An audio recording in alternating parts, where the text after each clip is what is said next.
Hello बच्चों, good morning. तो बच्चों, आज हम पढ़ेंगे लकार कि लकार क्या है और संस्कृत में कितने लकार हैं और कौन कौन से।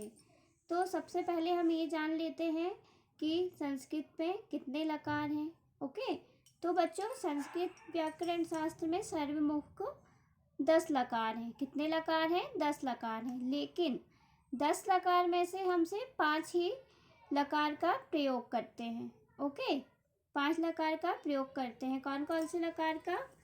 लट लकार, वर्तमान काल, लंग लकार, भूतकाल, लट लकार, भविष्यत काल, लोट लकार, आज्ञार्थक काल और विधिलिंग लकार, अनुज्ञा।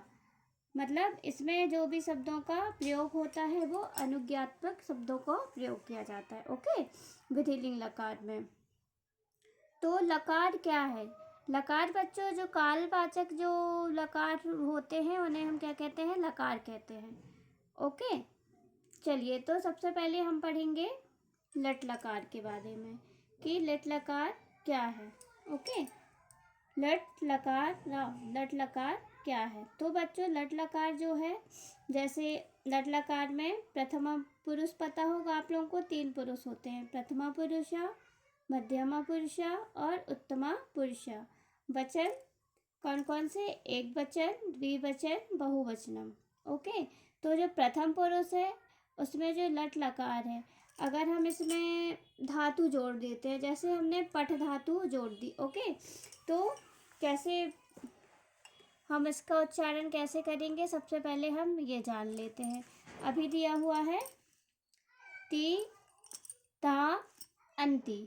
ओके, सी था ती ता अंति। ये क्या है? प्रथमा पुरुष का एक वचन ती, द्विवचन था और बहुवचनम अंति।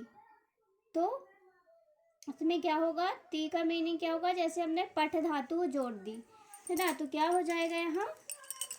पठ ती। इस प्रकार से ना, पठ ती, पठ ती।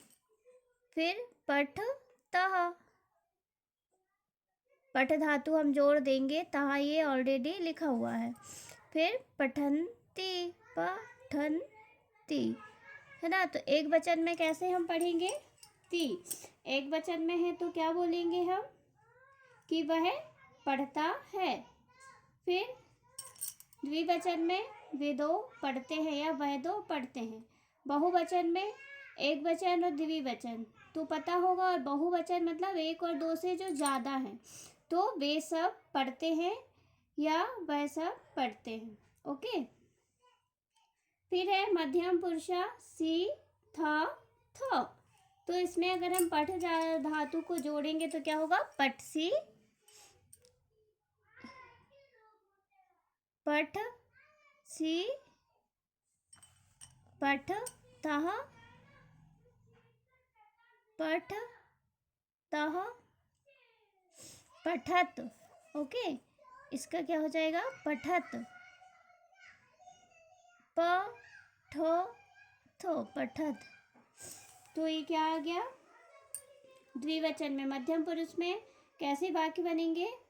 कि तुम पढ़ते हो, फिर तुम 2 पढ़ते हो और तुम सब पढ़ते हो। और जो उत्तम पुरुष है ये वक्ता के लिए होता है। क्या होता है? वक्ता के लिए होता है। इसमें आ जाएगा पठामी। क्या लिखा हुआ है? आमी, आवा, आमह, है ना। तो इसमें कैसे बनेगा? क्या पठ धातु अगर हम लिख देंगे यहाँ, तो पठामी, पठामी, पठामी, पठावा, प ये आवा जुड़ जाएगा ना, पठावा, पठामा, पठमा। इसके कैसे वाक्य बनेंगे? कि मैं पढ़ता हूँ, है ना, हम 2 पढ़ते हैं और हम सब पढ़ते हैं।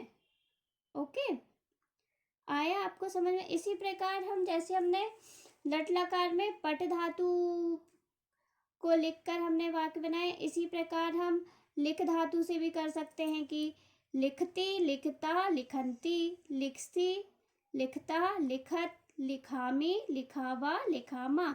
बस आप लोगों को ये आप लोग याद कर लेंगे तो इससे आप लोग बहुत सारी धातु लट लकार में जो यूज होती है आप उससे अनेक शब्द उन धातु के द्वारा बना सकते हैं। तो क्या हो जाएगा? लिखती, लिखता, लिखंती, लिखसी, लिखता, लिखत, लिखामी, लिखावा, लिखामा। तो इससे आप लोगों के शब्द बन जाएंगे कि वह लिखता है, फिर द्विवचन में क्या हो जाएगा कि वे दो लिखते हैं, फिर वह सब लिखते हैं। ओके बच्चों, इसी प्रकार आप लोग हस्त धातु से कर सकते हैं ना। तो ऐसे आप लोगों को लट लकार के बारे में समझ में आया होगा। तो यही आपका होमवर्क है, आपको अच्छे से लकार अपनी कॉपी में नोट करके आपको लकार याद करने हैं और लट लकार से और भी धातु बनाकर उनसे शब्द बनाने हैं। ओके, बाय बच्चों।